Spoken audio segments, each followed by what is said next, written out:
விவிலியம் அறிவோம். வணக்கம் அன்பர்களே. இன்று நாம் அறிய போகும் பகுதி எஸ்தர் அதிகாரம் 3. இதன் பின் அர்தக்சஸ்தா மன்னர் பூகையனும் அம்மதாத்தாவின் மகனுமான ஆமானை பெருமைப்படுத்தி தம் நண்பர்களிடையே மிகச் சிறந்த இடத்தை அவனுக்கு வழங்கினார். மன்னரின் கட்டளைப்படி அரண்மனையில் பணிபுரிந்த அனைவரும் அவனுக்கு வணக்கம் செலுத்தினர். ஆனால் மொர்தெக்காய் அவனுக்கு வணக்கம் செலுத்தவில்லை. நீர் ஏன் மன்னரின் கட்டளைக்கு கீழ்ப்படிவதில்லை என்று அரண்மனையில் பணிபுரிந்தவர்கள் மொர்தெக்காயை வினவினார்கள். இவ்வாறு அவர்கள் அவரை ஒவ்வொரு நாளும் கேட்டு வந்தார்கள். ஆனால் அவர் அவர்களுக்கு செவி சாய்க்கவில்லை. எனவே மன்னரின் கட்டளைக்கு அவர் பணிய மறுப்பதாக ஆமானிடம் அவர்கள் அறிவித்தார்கள். தாம் ஒரு யூதர் என்று அவர் அவர்களுக்கு தெரிவித்திருந்தார். தனக்கு மொர்தெக்காய் வணக்கம் செலுத்தாதை அறிந்த ஆமான் கடுஞ்சீற்றம் கொண்டான். அர்தக்சஸ்தாவின் ஆட்சிக்கு உட்பட்ட யூதர்கள் அனைவரையும் அடியோடு அழித்துவிட சூழ்ச்சி செய்தான். யூதர்களை கொன்றொழிப்பதற்கான அரசாணை. அர்தக்சஸ்தாவினுடைய ஆட்சியின் 12ஆம் ஆண்டில் மொர்தெக்காயின் இனம் முழுவதையும் ஒரே நாளில் அழிப்பதற்கு ஏற்ற நாளையும் மாதத்தையும் அறிந்து கொள்ள சீட்டு குலுக்கி போட்டு பார்த்து ஆமான் ஒரு முடிவுக்கு வந்தான். இவ்வாறு சீட்டு குலுக்கல் முறையில் அதார் மாதம் 14ஆம் நாளை தெரிவு செய்தான். அர்தக்சஸ்தா மன்னரிடம் ஆமான், உமது பேரரசெங்கும் உள்ள பல மக்களினத்தாரிடையே ஓர் இனம் சிதறுண்டு வாழ்கிறது. மற்ற இனங்களின் சட்டங்களினின்று அவர்களின் சட்டங்கள் மாறுபட்டவை. அவர்கள் மன்னரின் கட்டளைகளை கடைபிடிப்பதில்லை. எனவே மன்னர் அவர்களை இப்படியே விட்டு வைப்பது நல்லதல்ல. மன்னருக்கு விருப்பமானால் அவர்களை அழிப்பதற்கு அவர் ஓர் ஆணை பிறப்பிக்கட்டும். அவ்வாறாயின் நான் அரச கருவூலத்தில் 400 டன் வெள்ளியை செலுத்துவேன் என்று கூறினான். அப்போது மன்னர் தம் கணையாளியை கழற்றி யூதருக்கு எதிரான ஆணையில் முத்திரையிடுவதற்காக அதை ஆமானிடம் கொடுத்தார்.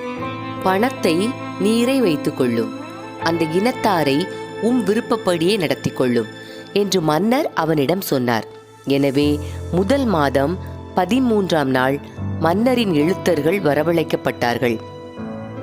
இந்தியா முதல் எத்தியோப்பியா வரை இருந்த 127 மாநிலங்களின் படைத்தலைவர்களுக்கும் ஆளுநர்களுக்கும் அர்தக்சஸ்தா மன்னரின் பெயரால் ஆமான் விதித்தவாறே அந்தந்த மாநில மொழியில் எழுதினார்கள்.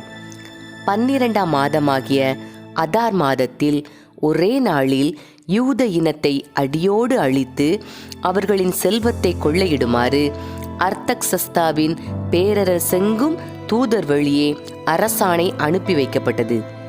பின்வருவது அம்மடலின் நகலாகும். இந்தியா முதல் எத்தியோப்பியா வரை உள்ள 127 மாநிலங்களின் ஆளுநர்களுக்கும் அவர்களுக்கு கீழ் பணிபுரியும் அலுவலர்களுக்கும் அர்தக்சஸ்தா மாமன்னர் எழுதுவது. பல நாடுகளுக்கு மன்னரும் உலகம் முழுமைக்கும் தலைவருமாகிய நான் அதிகார செருக்கின்றி நேர்மையோடும் பரிவோடும் ஆட்சி புரிந்து என் குடிமக்களை எப்போதும் குழப்பமின்றி வாழச் செய்யவும், என் பேரரசில் நாகரிகம் நிலவச் செய்யவும், நாட்டின் கடையெல்லை வரை மக்கள் பாதுகாப்பாக பயணம் செய்ய வழிகோலவும், எல்லா மனிதரும் விரும்பும் அமைதியை நிலைநாட்டவும் திட்டமிட்டிருந்தேன். இத்திட்டத்தை எவ்வாறு செயல்படுத்துவது என்று என் ஆலோசகர்களை கேட்டேன். அப்போது நம்மிடையே நுண்ணறிவாற்றல் மிக்கவரும் இடையராத நல்லெண்ணமும் மாறாத உண்மையும் கொண்டு விளங்குபவரும் நமது பேரரசில் 2ஆம் இடத்தை வகிப்பவருமாகிய ஆமான் உலகில் உள்ள பல மக்களினத்தாரிடையே பகைமை உணர்வு கொண்ட ஓர் இனம் கலந்து வாழ்கிறது. அது மற்ற இனங்களின் சட்டங்களுக்கு மாறானவற்றை கடைபிடித்து மன்னர்களின் ஆணைகளை தொடர்ந்து மீறி வருகிறது. இதனால் நாம் மனமாற விரும்பும் வகையில் பேரரசின் ஒருமைப்பாட்டை நடைமுறைப்படுத்த முடியவில்லை என்று நம்மிடம் தெரிவித்தார்.